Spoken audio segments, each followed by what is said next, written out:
Пра заклікі офісу Святланы Ціханаўскай да салідарнасці паразмаўляем з Валерыем Кавалеўскім, кіраўніком кабінету Святланы Ціханаўскай. Вітаю вас, спадар Валерый. Добрый вечер. Вось уласна, што такое глобальная вось гэтая акцыя, глобальны пікет салідарнасці? Мы толькі што пачулі падрабязнасці пэўныя, але чым гэтая акцыя мае як бы дадаткова прыцягнуць зараз увагу беларусаў ці да Беларусі? Мне здаецца, што акурат у гэты момант увагі да Беларусі не бракуе. Но ўсё ж таки гэта магчымасць кожнаму, хто дбае пра Беларусь, хто сочыць за падзеямі ў Беларусі, паказаць, што салідарнасць вельмі важная. Гэта адчуваюць беларусы і за мяжой, это адчуваюць і беларусы ў самой Беларусі. Калі рыхтавалася гэтая акцыя, то, канешне, не было такого ўздыму міжнароднай увагі да Беларусі, але тым не менш мы лічым, што менавіта зараз кожны крок, кожны сігнал, кожная заява, кожны твіт, яны толькі павялічваюць гэтую хвалю увагі, павялічваюць гэты ціск на рэжым з тым, каб яны прызналі відавочнае, тое, ад чаго яны адмаўляюцца ўвесь гэты час.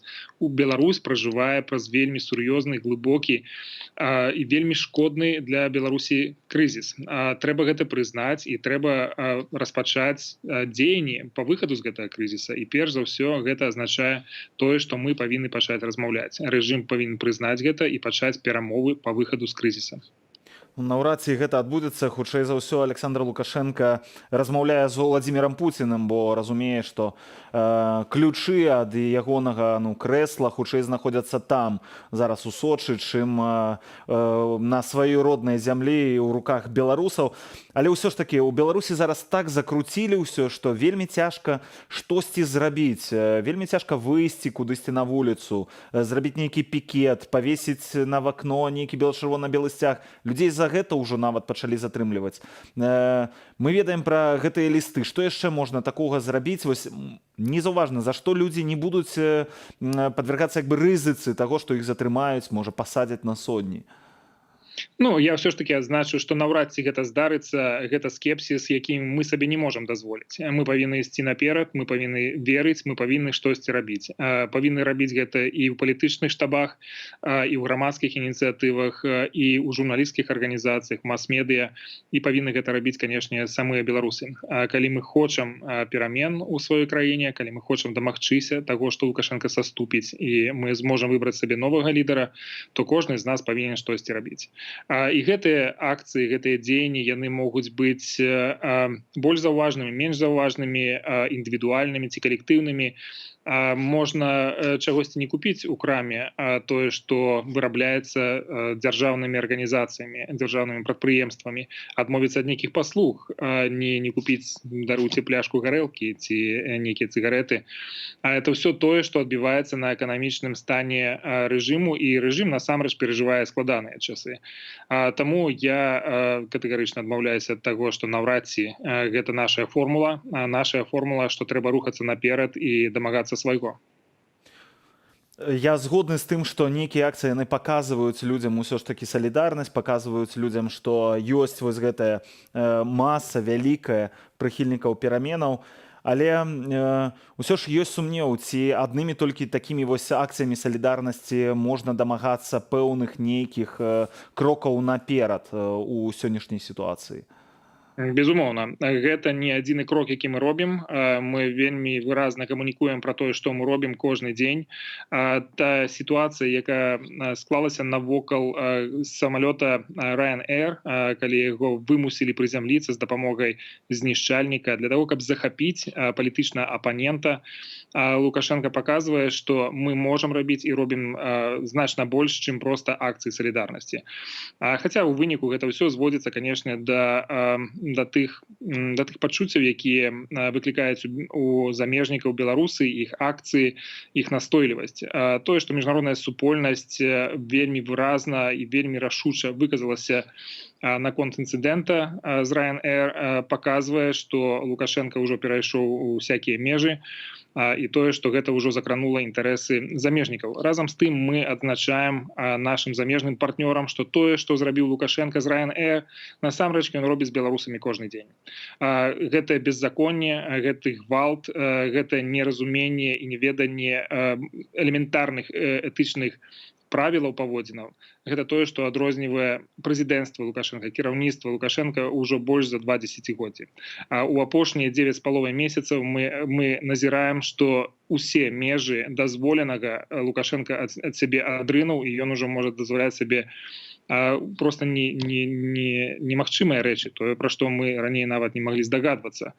Тое беззаконне, якое пануе ў краіне, яно нават закранае пытанне салідарнасці. Цяпер прыйсці да суда і выказаць сваю падтрымку, напрыклад, студэнтам ці любому палітвязню, які сёння знаходзіцца ў судзе, гэта таксама з'яўляецца злачынствам. І тут я пагаджуся з тым, што атмасфера ў краіне склалася такая, што становіцца проста цяжка дыхаць.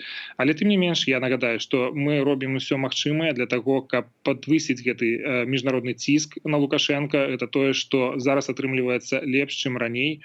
Мы бачым, што нашы рашучыя заявы зараз вельмі добра рэзаніруюць з настроем у саміх еўрапейцаў, у саміх амерыканцаў. Цяпер гаворка ідзе пра ўвядзенне новых санкцый, і цяпер яны будуць ужо санкцыямі супраць эканамічных суб'ектаў, якія складаюць вельмі важную частку сістэмы Лукашэнкі, эканомікі Лукашэнкі, дазваляюць яму трымацца на нагах і разам з тым падтрымліваюць тую рэпрэсійную машыну, якую ён выбудоўваў амаль 3 дзесяцігоддзі. Спадар Валерый, ну пра санкцыі так чуем, гэта яшчэ пытанне, калі яны будуць прынятыя і ці будуць зноў жа, таму што мы чулі і пра 4-й гэты пакет санкцыяў, чуем з сакавіка, на жаль, травень прайшоў красавік, нічога ў гэтай сітуацыі не адбылося, але затое ёсць і пазітыўная навіна.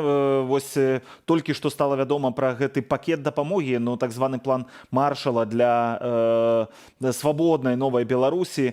Ці можаце нашым гледачам падрабязней крышачку распавесці пра гэты 10 мільярдаў, неверагодная проста лічба, 10 мільярдаў долараў на 3 гады для новай свабоднай Беларусі на рэформы? 10 мільярдаў гэта тая ацэнка, якую мы даем увогуле пакету дапамогі для Беларусі, калі яна стане дэмакратычнай. Еўрапейскі звяз зацвердзіў гэты план, ён складае прыкладна 3,6 мільярда даляраў.